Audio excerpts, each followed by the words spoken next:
अहम खबर आपको आगाह करते चलें सरगोदा से, जहां मदरसा सऊतुल कुरान के कारी सनाउल्लाह ने सबक याद ना करने पर बच्चे को बेईमाना तशद्दुद का निशाना बना डाला और बच्चे की उंगलियां तोड़ दी, जिस पर वालिदैन कारी सनाउल्लाह के खिलाफ सरापा एहतजाज बन गए और DPO सरगोदा से नोटिस लेने का मुतालबा कर दिया। इस हवाले से मज़ीद जानते हैं बिग न्यूज़ के एंकर सैयद अनवर से। जी सैयद अनवर, बताइएगा मज़ीद क्या कहना है उनके वालिदैन का। जी, मैं मौजूद हूँ इस वक्त इलेक्ट्रॉनिक मीडिया क्लब सरगोदा के बाहर, जहाँ पे कुछ लोग आए हैं एहतजाज कर रहे हैं मदरसा सऊतुल कुरान स्टेडियम रोड के असातिज़ा के ख़िलाफ़।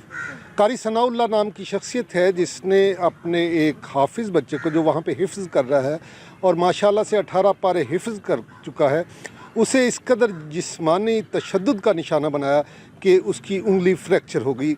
मेडिकल हो चुका है, ये लोग FIR के लिए जा रहे हैं और हमने रब्ता किया है उन कारी साहब से भी कि आप अपना मौक़िफ़ दे दें, लेकिन वो अभी रब्ता नहीं करना चाह रहे, मौक़िफ़ नहीं देना चाह रहे। इस वक्त बच्चे के वालिद हमारे साथ हैं, उनसे जानते हैं कि उनका इस हवाला से क्या कहना है। ये कारी साहब ने पहले भी 2 बच्चों को यहाँ से, इनके बच्चों के केस में 2 बार ही अंदर जा चुके हैं। क्या मामला है वो बच्चों का इस बच्चे ने नहीं बताया कि 2 बार पहले जा चुके हैं, हमें इसने पहले बताया ही नहीं है। एक हफ़्ता ये हमें यही कहता रहा है कि मेरे हाथ पे जो है ना कूलर गिर गया, मुझे हमें बताया नहीं है। एक हफ़्ते बाद जाके इसने बताया कि ये मेरे ना ऐसे ऐसे कारी साहब ने, जब मैंने कहा ना अभी उंगली ठीक होगी आपकी, आप स्कूल जाओ, तो फिर बताया जी इसने कि मेरे तो हाथ कारी साहब ने फ्रैक्चर किया है। अच्छा, नहीं, बच्चे ने क्यों नहीं बताया, क्या वजह? तो वो तशद्दुद किया है ना उन्होंने मारने के बाद तशद्दुद किया है। पहले उंगली, घर क्यों नहीं बताया? पहले उंगली तोड़ी है, उंगली तोड़ने के बाद उसके बाद 2 घंटे तशद्दुद करते रहे कि आपने बताना नहीं है इस चीज़ का। अच्छा, यानी ये भी तशद्दुद होता रहा कि आपने घर नहीं बताना नहीं है इस चीज़ का, ये मामला हुआ इसमें। तो फिर ये बताया, उसके बाद हमने कार्रवाई की है, अब MLC करवा लिया, वो हो गया हमारा। अब इंशाल्लाह अगला कार्रवाई करेंगे इसके बारे में। तो आप क्या चाहते हैं, आपका मुतालबा क्या है? हमारा यही मुतालबा है कारी साहब के साथ, ये अभी इनके खिलाफ कार्रवाई की जाए, इनके साथ DPO सरगोदा FIR दे, इसकी कार्रवाई करें, जो मेरिट बनता है वो करें। आखिर बच्चे इतने किसी के लाग अर्ज में तो कोई नहीं है ना, कोई मामला इसी मुतल्लक ख़राबी की तरफ जाएं।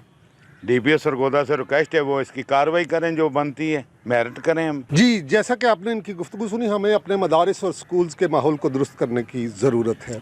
तशद्दुद सरकारी तौर पे भी मना है, उसके बावजूद सिर्फ तशद्दुद नहीं किया जाता बल्कि बदतरीन तशद्दुद करके हड्डियाँ तोड़ दी जाती हैं और इस तरह के वाक़यात रोज़ ब रोज़ रूनुमा होने की वारदातें बढ़ रही हैं। उसकी वजह यह है कि ऐसे किरदारों को सज़ा नहीं मिलती, वो अपने अंजाम तक नहीं पहुँच पाते। इस बच्चे से पूछते हैं, बेटा आपका नाम क्या है? शारिक अहमद।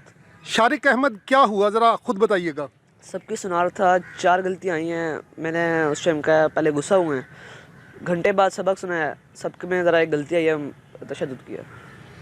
तशद्दुद किया है, तो फिर आपने घर वालों को क्यों नहीं बताया? डराया हुआ था। क्या डराया था उन्होंने कहा था और मारेंगे अगर आए तो, फिर बताया तो घर।